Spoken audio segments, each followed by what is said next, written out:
আপনি যদি মাইক্রোসফট এক্সেলে কাজ করতে চান তাহলে এই কাজগুলো আপনার জেনে রাখা জরুরি। এই কাজগুলো হচ্ছে আমরা এক্সেলে যে শিটগুলো পাই, এই যে নিচে শিট 1, শিট 2, শিট 3, এগুলা অনেক সময় থাকে, অনেক সময় একটা শিট থাকে। এখানে শিট বাড়ানোর জন্য আপনি কি কাজ করবেন?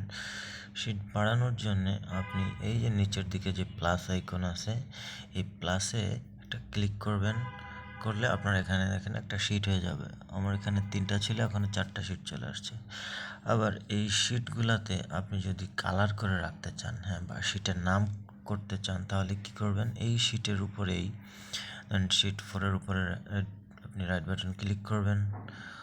করার পরে আপনার এই যে ফাংশনটা বেরোবে, এখান থেকে আপনারা দেখতে পাবেন এই যে রিনেম, যেটা, হ্যাঁ, এই রিনেমে এসে আপনি কিন্তু এখানে নাম পরিবর্তন করতে পারবেন। আবার একই সাথে আপনি যদি অন্য কাজ করতে চান, সেটা হচ্ছে এই শিটগুলোকে আপনি একটা কালার করে দিতে পারেন।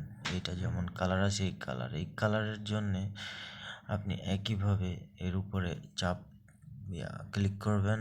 এই যে যেটা চলে আসলো নিচে, যে ট্যাব কালার যেটা দেখবেন, হ্যাঁ, এই ট্যাব কালারে ক্লিক করলাম। এখানে যে কালার আসে এখান থেকে সেই কালারটা সিলেক্ট করে দিবেন, দেখেন কালার হয়ে গেল। আবার এটা যদি আপনি ডিলিট করতে চান, তো এর উপরে রাইট বাটন ক্লিক করবেন। এই যে ফাংশনটা বেরোলো, এখান থেকে আপনারা যে ডিলিট পাবেন, এই যে ডিলিট, এখান থেকে ডিলিট করতে পারবেন, ইনসার্ট করতে পারবেন। আমি ডিলিট করে দিলাম, এই যে ডিলিট হয়ে গেল। এভাবে কিন্তু আপনারা আপনাদের কাজগুলোকে অনেকটা সহজ করে নিতে পারেন।